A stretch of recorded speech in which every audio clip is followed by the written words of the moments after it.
بسم اللہ الرحمن الرحیم۔ السلام علیکم ناظرین۔ برصغیر میں زندگی کی گاڑی کو آگے بڑھانے کے لیے 3 طرح کے کیلنڈر دیکھے جاتے ہیں، جن میں عیسوی کیلنڈر، اسلامی کیلنڈر اور بکرمی یا دیسی کیلنڈر۔ عیسوی کیلنڈر کے حساب سے 6 ستمبر 2025 دن ہفتے کا پاکستان، بنگلہ دیش اور دیگر ممالک میں ہجری یا قمری کیلنڈر کے حساب سے 12 ربیع الاول 1447 ہجری دن ہفتے کا، سعودی عرب اور دیگر خلیجی ممالک میں ہجری یا قمری کیلنڈر کے حساب سے 14 ربیع الاول 1447 ہجری دن ہفتے کا، سعودی عرب اور دیگر خلیجی ممالک قمری کیلنڈر کے حساب سے ہم سے 2 دن آگے ہیں۔ پنجابی یا بکرمی کیلنڈر کے حساب سے 22 بھادوں 2082 دن ہفتے کا۔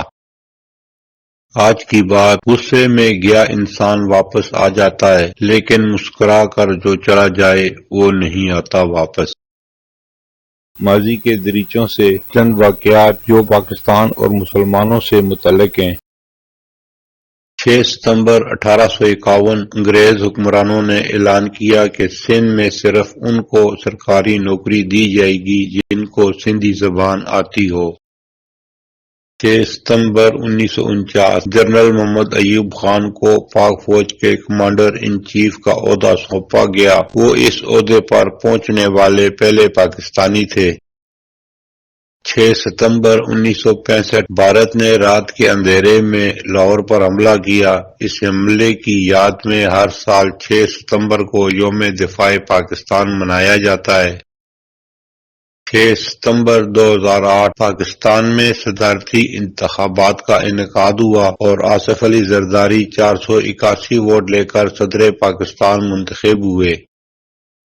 6 ستمبر 2019 پاکستان کرکٹ ٹیم کے سابق مایہ ناز لیگ اسپنر عبدالقادر دل کا دورہ پڑنے کے باعث 63 سال کی عمر میں انتقال کر گئے تھے۔ 12 ربیع الاول اسلامی تاریخ کا سب سے عظیم دن ہے۔ اس دن خلق اول، نور اول، باعث تخلیق کائنات، رحمت للعالمین، سید المرسلین، خاتم النبیین حضرت محمد مصطفیٰ صلی اللہ علیہ وآلہ وسلم کی ولادت بسعادت ہوئی۔ پھر ملیں گے اگلی ویڈیو میں، جب تک دیجیے مجھے اجازت، اللہ حافظ۔